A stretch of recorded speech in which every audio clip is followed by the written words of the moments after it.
एक बागीचे में बहुत सी सब्जियां और फल उगे हुए थे। बागीचा बहुत खूबसूरत था। हर कोई इसे बहुत पसंद करता।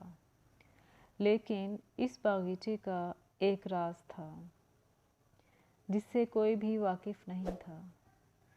जब रात होती तो इसमें मौजूद फलों और सब्जियों में एक नई ज़िंदगी दौड़ जाती।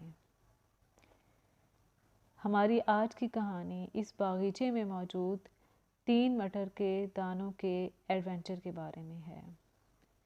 इनमें से एक का नाम पिप, दूसरे का नाम पॉप, तीसरे का नाम पीपा था। पिप बहुत शरारती था, पॉप बहुत समझदार और पीपा बहुत खुशमज़ाज था। तीनों की बहुत दोस्ती थी।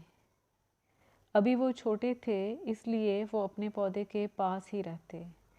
एक रात जब तीनों खेल रहे थे, पिप ने कहा, आज हम बागीचे में घूम फिर कर देखें।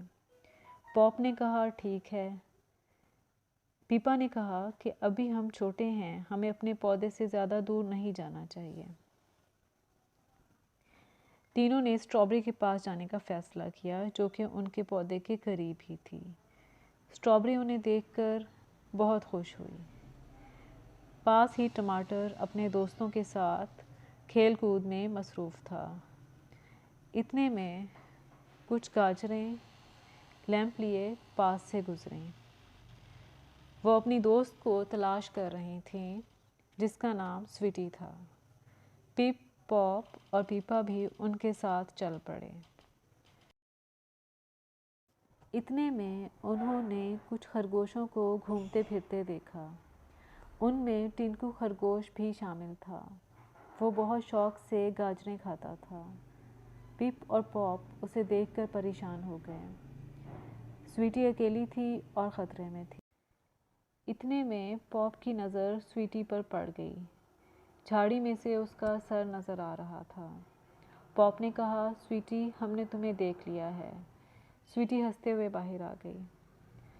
अब सब ने सोचा कि आज सेब के दरख्त के पास जाएं, वहाँ सब मिलकर खेलेंगे। अभी वो दरख्त से कुछ दूर ही थे कि अचानक सेब के दरख्त के पास रोशनियाँ जगमगाने लगीं। कुछ देर में छोटे छोटे बौने वहाँ आ गए, जो सेब के दरख्त के पास खेलने लगे। वो नाच रहे थे और बहुत खुश थे। पिप, पॉप और पीपा हैरान थे। ऐसा खूबसूरत मंजर वो पहली बार देख रहे थे। वो काफ़ी देर उन्हें देखते रहे, फिर अचानक सब बौने गायब हो गए। पिप, पॉप और पीपा भी अब वापस लौटे। वो तीनों आज बहुत खुश थे। अब हर रात को वो इसी तरह अपने नए दोस्तों के साथ मिलते और इस जादुई बागीचे में कोई नया एडवेंचर करते।